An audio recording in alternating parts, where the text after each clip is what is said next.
Et c'est parti pour le Club Action. Nous allons nous poser la question du potentiel réel du marché français en matière de PME. Nous allons en parler avec Pierrick Bauchet, directeur de la gestion chez Innocap Gestion. Bonjour Pierrick Bauchet. Bonjour Nicolas. Bonjour Pierrick. Bienvenue sur ce plateau. Alors je suis très content de vous recevoir sur ce plateau puisque les actions, on en parle souvent. On voit les grands indices américains ou français, ou le grand indice français monter depuis plusieurs mois, avec parfois effectivement des petits calages entre guillemets, et ce après en fait la crise Covid.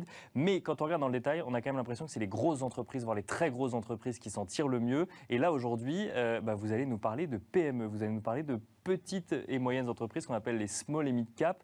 Elles sont à la traîne, elles forcément aujourd'hui, ces entreprises, ou vous constatez quand même qu'il y a des opportunités? Elles sont en pleine forme, ces entreprises. D'accord. Mais que ce soit les PME, les ETI, ces fameux small et mid cap, on a cette impression qu'elles sont à la traîne puisque l'on est juste sorti, il y a un an, de 3 ans de contre-performance. C'était historique. D'accord. Mais si l'on regarde depuis un an, elles vont bien. Elles ont beaucoup de peps, elles ont une bonne croissance, comme les grands groupes, mais elles ont ça de plus, c'est que le levier opérationnel fait son retour, c'est-à-dire l'amplification de la croissance des résultats. Et on l'a vu aujourd'hui, toutes les entreprises vont bien, les petites, les moyennes, les grosses, mais ça y est, on est rentré à nouveau dans un environnement économique, un environnement de marché qui redevient favorable à l'investissement en actions et à la prise de risque. Les petites valeurs sont traditionnellement plus risquées que les moyennes, qui sont plus risquées que les grandes. Mais ça y est, on est revenu depuis un an dans dans cet environnement de hiérarchisation des risques. Ce qui est plus risqué surperforme mieux. Ce n'est que le début. On a l'inflexion qui s'est enclenchée, mais aujourd'hui, les small et mid cap vont très bien, elles sont en croissance et elles performent bien. Mais alors, parce que là, on parle de marché coté, on avait quand même l'impression que les très grosses entreprises étaient celles qui rassuraient le plus, et même dans les très grosses entreprises, certains secteurs en particulier, comme le luxe ou le numérique, revenaient très très souvent, même si, après, il y avait des débats growth ou value, mais ce que vous nous dites, c'est que ces PME, finalement, attirent quand même les investisseurs, ou c'est deux choses différentes? Il y a le fait que la PME aille bien, et il y a le fait que la valorisation soit réelle sur le marché en fonction de ce que l'investisseur est prêt à y investir. Il y a les deux, mais en décalage. Mais effectivement, votre lecture est la bonne. C'est que quand on est en période d'absence de visibilité, que l'on ne voit rien, on n'a pas envie de prendre du risque. Et dans ce cas-là, on se rassure en investissant dans ce qui est le plus visible, le plus solide et le plus gros. Et quand tout va bien, quand vous croyez en l'avenir, à demain, et si vous estimez que la croissance économique va rester forte, puisque chacun peut voir aujourd'hui, en 2021, la croissance économique est globalement forte partout dans le monde. Elle va être entre 4,5, 5,5 suivant les analyses, mais c'est globalement très fort. Et dans ce cas-là, de nombreux investisseurs, effectivement, souhaitent reprendre du risque et redécouvrent le bon positionnement très qualitatif et le supplément de croissance des profits que délivrent les petites et moyennes valeurs en tendance.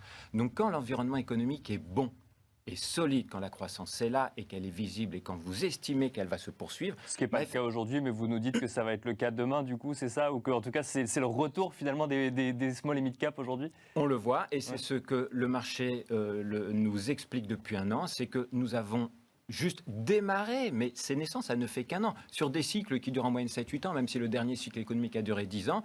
En début de cycle, il faut historiquement privilégier le risque, privilégier les petites et moyennes valeurs qui surperforment. Cela fait juste un an que les petites et moyennes valeurs surperforment. Ce n'est pas vraiment flagrant. Aujourd'hui, notre analyse est que la solide croissance économique que l'on constate partout dans le monde en 2021 va se poursuivre en 2022, sous le coup d'une demande finale qui est forte, des restockages dans de nombreuses filières industrielles partout dans le monde et de l'accélération de la vaccination. Aujourd'hui, c'est un peu plus de l'équivalent de 50% du PIB mondial qui est vacciné. La mobilité va accélérer, les perspectives vont être solides. Et quand l'environnement est favorable à la croissance économique, c'est favorable à la croissance des profits des entreprises et donc œuvre toujours la hiérarchisation des risques.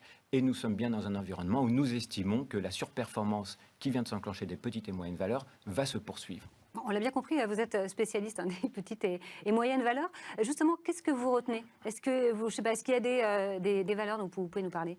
Alors, tout a été dit sur la crise sanitaire globalement, mais il n'y a pas que du mauvais globalement. On le voit au niveau des petites et moyennes valeurs comme au niveau des grandes valeurs. C'est qu'il y a des secteurs d'activité qui ont vu leur croissance sous-jacente se renforcer avec la nature de la crise. Et quand vous avez un marché qui renforce sa croissance et quand sur ce marché vous avez un leader mondial qui amplifie les prises de parts de marché, vous avez le double effet positif, le double levier sur la croissance des profits et donc la création de valeur des entreprises. Alors, je dis peut-être une bêtise, mais vous me parlez de PME et de leader mondial, ça rentre dans la même phrase? C'est surprenant, ça va ensemble. On n'imagine pas, mais en France, et là, on peut aller bien au-delà de la France, on peut prendre le marché européen, vous avez énormément de leaders mondiaux sur des niches de marché. Sur des niches, d'accord. C'est un marché de niche, ouais. c'est un marché de niche avec de fortes barrières à l'entrée, un marché de spécialistes où des entreprises créent beaucoup de valeur, elles ont su investir énormément, elles ont su être différenciantes, elles se sont taillées la part du lion. Vous avez un comme on exemple dit. là? Vous avez des exemples de sociétés?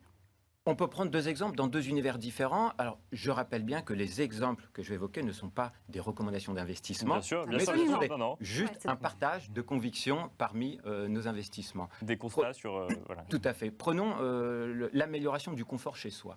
Aujourd'hui, est coté en France un leader mondial, qui est l'entreprise Somfy, leader mondial des moteurs pour les volets roulants et les stores. Somfy a profité du renforcement de la dynamique sous-jacente, du pouvoir d'achat que l'on met et que tous les particuliers consacrent au renforcement du confort chez soi. Et vous avez aujourd'hui une croissance du marché qui est décuplée. Et en tant que leader mondial, Somfy, qui a énormément investi depuis de nombreuses années, récolte les fruits des investissements passés, amplifie ses prises de part de marché. Vous l'avez également dans un autre secteur. Et c'est bien de ne pas faire de fixette que sur un secteur, mais d'aller bien regarder les positionnements qui sont très différenciants. Dans le secteur de la santé animale, qui aujourd'hui a vu sa croissance sous-jacente renforcée du On fait sait que de les la Français- nature de la crise, c'est ça, les Français ont beaucoup adoptent investi, plus c'est ça. d'animaux de compagnie, sont partis un peu moins en vacances, donc consacrent davantage de budget, et du fait du télétravail, ont eu beaucoup plus de temps chez eux pour voir le comportement de leurs animaux, de temps en temps un petit peu surprenant, et les visites se sont renforcées pour aller tester et bien vérifier la bonne santé des animaux. On a en France un acteur coté qui est le 6e laboratoire pharmaceutique mondial spécialiste de la santé animale, qui est la société Virbac.